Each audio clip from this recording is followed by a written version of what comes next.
Hello guys, welcome back to my channel. ഇന്ന് നമ്മൾ പോകാൻ പോകുന്നത് അബുദാബി. ഇന്ന് നമ്മൾ, എന്നെ വിശ്വാസമില്ല, പക്ഷെ ഞാൻ വ്ളോഗ് എടുക്കുകയാണ്. ഞാൻ യൂട്യൂബിൽ 2 വീഡിയോ ഇട്ടിട്ടുണ്ട് ഗൈസ്. നമ്മൾ ഇന്ന് പോകാൻ പോകുന്നത് അബുദാബി ഷെയ്ഖ് സായിദ് ഗ്രാൻഡ് മോസ്കിലേക്കാണ്. നമ്മൾ രാവിലെ ഖോഫർഖാൻ പോവാൻ, പിന്നെ അങ്ങനത്തെ ഒരു സ്ഥലത്ത് പോകാന്ന് വിചാരിച്ചത്.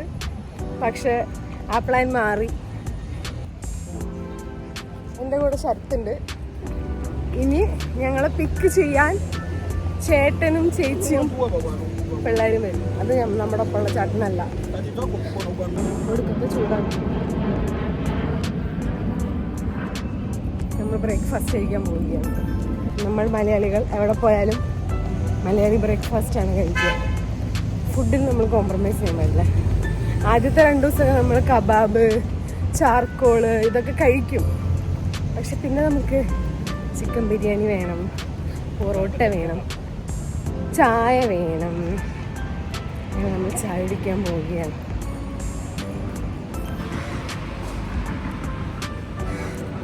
നമ്മൾ ദോശയും പൂരി ബജിയും പറഞ്ഞു, കോഫി അല്ല. എന്താ ഗൈസ്, എവിടെ പോയാലും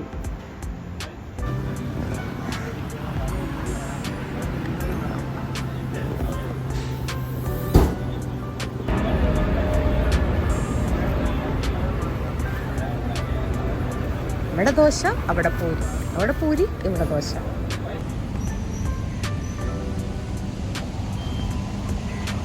നമ്മൾ ബ്രേക്ക്ഫാസ്റ്റ് കഴിച്ച് പൂർവാധികം ഓജസ്സും തേജസ്സോടും കൂടി കാത്തൊക്കെയാണ് വണ്ടി വന്നത് ഗൈസ്. ദുബായിൽ നിന്ന് നമ്മൾ കാർ വഴിയാണ് പോയത്. 1 മണിക്കൂർ 45 മിനിറ്റ് എടുത്തു കേട്ടോ അവിടെ എത്താൻ. പിന്നെ ഈ ഷെയ്ഖ് സായിദ് ഗ്രാൻഡ് മോസ്കിനെ പറ്റി പറയുകയാണെങ്കിൽ വലുപ്പത്തിൽ തന്നെ ലോകത്തിലെ 8ാമത്തെ വലിയ പള്ളിയാണിത്. പിന്നെ ഒരേ സമയം 40,000 പേർക്ക് നിസ്കരിക്കാനുള്ള സൗകര്യം ഇവിടെ ഉണ്ട്. നമ്മൾ എത്തിയതൊരു ഉച്ച നേരത്താണ്, ഒരു 11 മണി 11:30 നേരത്താണ്. നല്ല വെയിലായിരുന്നു. അവിടെ പുറത്തൊരു കിയോസ്കിൽ റോബോട്ട് വെൻഡിങ് മെഷീനൊക്കെ ഉണ്ടായിരുന്നു. എന്തായാലും നമ്മൾ ഉള്ളിൽ കയറി. പിന്നെ ഇവിടെ വരുമ്പോൾ ശ്രദ്ധിക്കേണ്ട കാര്യം എന്ന് പറഞ്ഞാൽ സ്ത്രീകളുടെ ഡ്രസ്സിങ് വളരെ ഇമ്പോർട്ടൻ്റ് ആണ്. ഫുൾ സ്ലീവ്സ് ആയിരിക്കണം, കാലും കൈയും മറഞ്ഞിരിക്കണം, പിന്നെ തട്ടവും വേണം. അപ്പോൾ പോകുന്നവർ ഈ ഡ്രസ്സിങ് ഒന്ന് ശ്രദ്ധിക്കുക. അങ്ങനത്തെ ഡ്രസ്സ് ഇല്ലാത്തവർക്ക് ഇവിടുത്തെ കടകളിൽ നിന്ന് മേടിക്കാവുന്നതാണ്. അതുപോലെ ജെൻസിന് അത്ര പ്രശ്നമല്ല, ട്രൗസേഴ്സ് അലൗഡ് അല്ലാന്ന് തോന്നുന്നു, അല്ലാതെ സ്ലീവ്സ് ഒന്നും അങ്ങനെ പ്രശ്നമല്ല. പിന്നെ അവിടെ പോകുന്ന വഴി നല്ല കടകളൊക്കെ ഉണ്ട്, സോയിനിയേഴ്സൊക്കെ മേടിക്കാവുന്നതാണ്. നമ്മളതൊന്നും മേടിച്ചില്ല.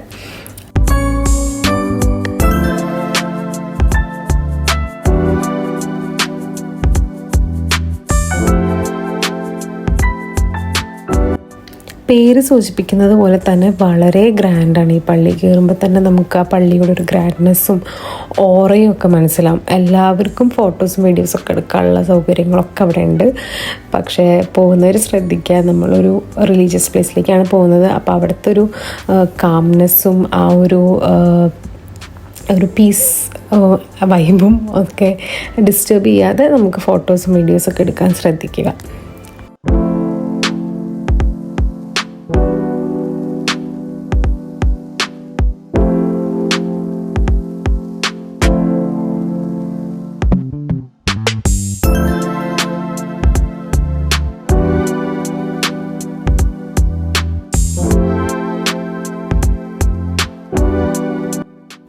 (1994) പള്ളി നിർമ്മാണം തുടങ്ങിയത്. 2007 ഡിസംബറിൽ പള്ളി ഉദ്ഘാടനം ചെയ്യുകയും ചെയ്തു. മുഗൾ മോറിഷ് വാസ്തുകലയുടെ രീതിയിലാണ് പള്ളിയുടെ നിർമ്മാണം. ലാഹോറിലെ ബാദ്ഷാഹി മസ്ജിദിൻ്റെയും കസബ്ലാങ്ക ഹസൻ 2 മസ്ജിദിൻ്റെയും നിർമ്മാണ രീതികൾ ഈ മസ്ജിദിൻ്റെ നിർമ്മാണത്തെയും സ്വാധീനിച്ചിട്ടുണ്ട്.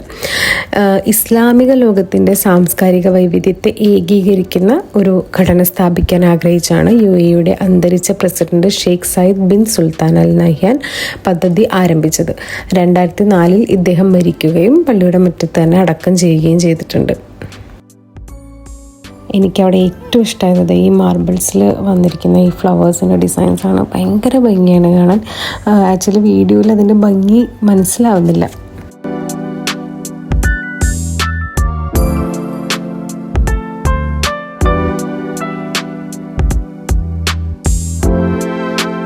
ഈ സൈഡിലുള്ള ഫ്ലവേഴ്സിനെ UAE മരുഭൂമിയിൽ വളരുന്ന ഫ്ലവേഴ്സിനെയാണ് സൂചിപ്പിക്കുന്നത്.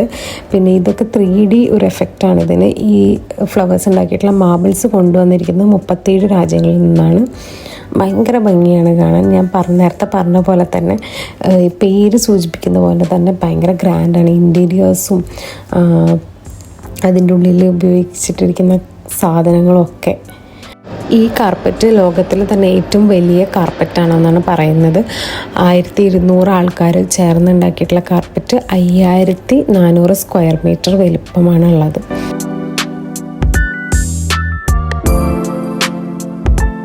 ഞാൻ വളരെ റാൻഡമായിട്ട് വ്ളോഗ് ചെയ്യാമെന്ന് വിചാരിച്ചെടുത്ത വീഡിയോ കേട്ടോ ഇത്. അതുകൊണ്ട് കുറേ മിസ്റ്റേക്സ് ഉണ്ടാവും. മിസ്റ്റേക്സൊക്കെ ക്ഷമിക്കുക. ഞാൻ കൂടുതൽ നല്ല വീഡിയോസ് ചെയ്യാൻ ശ്രമിക്കും. So stay tuned.